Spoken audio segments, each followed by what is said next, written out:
নমস্কার বন্ধুরা, আমি দেবাশিস ঘোষ আর আপনারা দেখছেন আমার চ্যানেল এক্সপ্লোর ওয়াইল্ড লাইফ। তো আমি এই মুহূর্তে আছি উত্তরবঙ্গ বিশ্ববিদ্যালয়।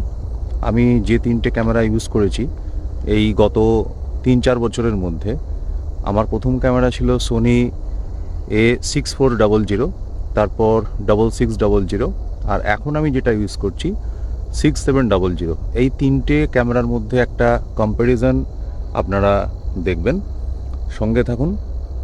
তিনটে ক্যামেরারই প্রোজ অ্যান্ড কনস, ভালো খারাপ সব মিলিয়ে, তার সঙ্গে সঙ্গে দারুণ কিছু ফুটেজ আপনারা দেখবেন। সঙ্গে থাকুন, আমার চ্যানেলটাকে লাইক, শেয়ার এবং সাবস্ক্রাইব করবেন অবশ্যই।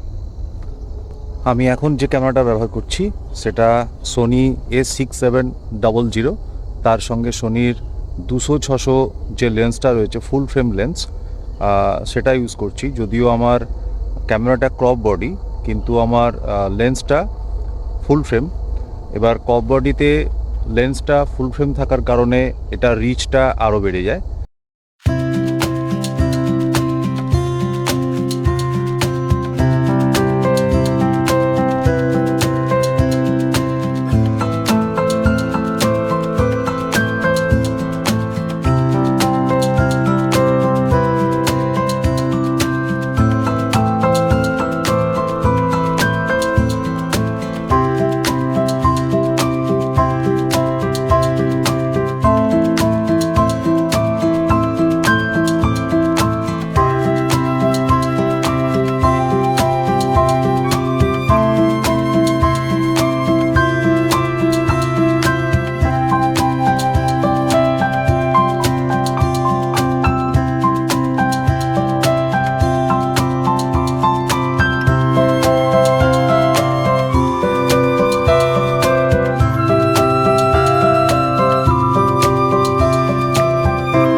এই ক্লিপটা আমার সোনি A6400, তার সঙ্গে সঙ্গে ক্যামেরন 150-500 শ্যুট করা বেশ কিছুদিন আগেকার একটা ক্লিপ।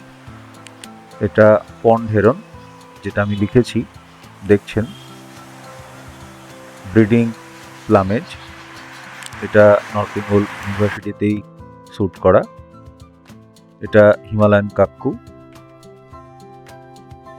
গত প্রায় 1.5 বছর আগে যখন আমি লাভায় বেড়াতে গেছিলাম, রাস্তাতেই নেওয়া চেল যে রিভারটা সেখানে, এটা হানি বুজার্ড বিশ্ববিদ্যালয়ের আর একটা ক্লিপ, লেসার কৌকাল। এই ক্লিপটা অবশ্য 6700। আমি 6700 তার সঙ্গে সঙ্গে এখন যেটা ইউজ করছি সেটা 200-600 সোনির লেন্স। যথেষ্ট ভালো একটা কম্বিনেশন। মোটামুটি আপনাদের পড়বে 2,70,000, একটা বাজেট ওয়াইল্ড লাইফ কম্বো বলতে পারেন। আর 6400 বা 6600, তার সঙ্গে সঙ্গে ক্যামেরনের 150-500 ইউজ করলেও আউটপুট যথেষ্ট ভালো। আপনি যদি ফটোশপে প্রসেস করেন ফটোগুলো, তাহলে সেটা অবশ্যই ভালো একটা আউটপুট আপনি পাবেন। আমি অবশ্য ফটোশপ এখন ইউজ করি না। 6400 সোনির যে এন্ট্রি লেভেল ক্যামেরাটা, সেটার দাম এখন 1650 লেন্স দিয়ে মোটামুটি 70,000-75,000-এর মধ্যে পড়বে। আর ক্যামেরনের 150-500 যে লেন্সটা, সেটা 1,10,000 থেকে 1,00,000-এর মধ্যে পেয়ে যাবেন। আপনি যদি সোনিরই 70-350 লেন্সটা ইউজ করেন, তাহলে মোটামুটি 60,000-65,000 টাকা দাম। এখন চয়েস আপনার উপর। তবে আমার যেটুকু অভিজ্ঞতা গত 3 বছরে, সেটা হলো যে ক্যামেরা আপনি ইউজ করছেন সেই কোম্পানিরই যদি লেন্স ইউজ করেন, তাহলে অবশ্যই তার আউটপুট যথেষ্ট ভালো হয়। কালার বলুন বা অন্যান্য যে ফিচার্সগুলো রয়েছে সেগুলো অনেক প্রমিনেন্ট থাকে। কোম্পানি ক্যামেরা কোম্পানি এবং লেন্সের কোম্পানি একই হলে পরে। বিশ্ববিদ্যালয়ে শীতের অতিথি ইউরেশিয়ান হুপো, এটা আমি গেল বছরও দেখেছিলাম, এবছর দেখলাম, তবে খুব বেশি দিন দেখতে পাইনি। হতে পারে প্যাসেজ মাইগ্রেন্ট হিসাবে অন্য জায়গায় যাওয়ার পথে এখানে উত্তরবঙ্গ বিশ্ববিদ্যালয়ে ঢুকেছিল। 6400 দুটো ক্যামেরায় অনেকটা একই। 6400 24 মেগাপিক্সেল ক্যামেরা, আর 6600 তাই। বাকি এদের ফিচার্স, আইএসও, ম্যাক্সিমাম সেটিং বা এফপিএস সেগুলো মোটামুটি একই। তবে 6700 এটা এআই এনাবেলড, তার সঙ্গে সঙ্গে এর মেগাপিক্সেলটাও একটু বেশি, 26.2 মেগাপিক্সেল ক্যামেরা এটা 6700টা, দামটাও একটু বেশি, এবং এটা সোনির লেটেস্ট এপিএসসি বডি।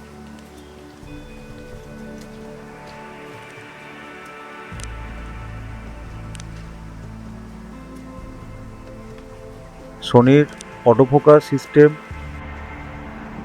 যত ক্যামেরা রয়েছে, ধরুন মানে যেগুলো একদম প্রথম সারির ক্যামেরা, ক্যানন, নিকন বা ওমের যে সিস্টেমগুলো রয়েছে, তার মধ্যে বেস্ট, আমি যদিও বাকিগুলো ইউজ করিনি, নিকন যদিও ইউজ করেছি, তবে আমার মনে হয় বেস্ট অটোফোকাস সিস্টেম সেটা হচ্ছে যে সোনিরই। আর আপনি যদি ক্রপ সেন্সারের পরিবর্তে ফুল ফ্রেম নিতে চান তাহলে তো আরও ভালো, লেটেস্ট মডেল চলে এসছে A7V, তবে দামটা অনেকটাই বেশি। যেটুকু শোনা যাচ্ছে প্রায় শুধুমাত্র বডির দামই 2.5 লাখ টাকার মতো পড়বে। আমি অধিকাংশ ক্লিপগুলোই ফটোপ্রো যে ট্রাইপড সেটাতে নিয়েছি, আর বাকিগুলো বিশেষ করে 6400 6600 যে ক্লিপগুলো সেগুলো আমার ম্যাক্সিমামই হ্যান্ডহেল্ড।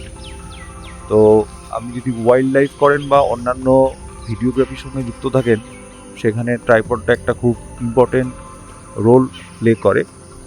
আর ওয়াইল্ড লাইফ বা বার্ড ফটোগ্রাফিতে তো ট্রাইপড অবশ্যই আপনার দরকার, তার কারণ লেন্সের ওজনটা এত বেশি হয় যে দীর্ঘক্ষণ আপনার পক্ষে খুব একটা স্ট্যাবল হ্যান্ডহেল্ড আপনার পক্ষে সম্ভব না। সেই জন্যই একটা ভালো মানের ট্রাইপড অবশ্যই আপনার দরকার, যদি আপনি ওয়াইল্ড লাইফটাকে প্রফেশনালি ভাবেন যে করবেন। ইম্পেরিয়াল ব্লু প্রিজিয়ান, এটাও উত্তরবঙ্গ বিশ্ববিদ্যালয়ে নেওয়া ক্লিপিংটা। তো একটা গাছ, যে গাছের এর আগে আমি ফুলের পাপড়িগুলো টিয়া পাখিকে খেতে দেখেছি, এখন দেখলাম যে এই গাছের ছোট ছোট ফল, সেগুলো এই ইম্পেরিয়াল ব্লু প্রিজিয়ান একদল তারা এগুলো খাচ্ছে। এটা প্লেন্টিভ কাক্কু, খুব বড় ক্যাটারপিলার একটা ধরে খাওয়ার দৃশ্য। ইচ্ছে করেই আমি এই ভিডিওগুলো স্ট্যাবিলাইজ করিনি, বাকিগুলো যেগুলো দেখলেন আগের সেগুলো মোটামুটি স্ট্যাবিলাইজ করা। একটা বিশেষ আমি সফটওয়্যার ইউজ করে সেগুলোকে স্ট্যাবিলাইজ করেছি। স্ট্যাবিলাইজেশনের একটা প্রবলেম রয়েছে আপনি যদি হ্যান্ড হেল্ড করেন। খুব শীঘ্রই আরও একটা ভিডিও নিয়ে আসবো। ভালো থাকবেন সবাই, ধন্যবাদ।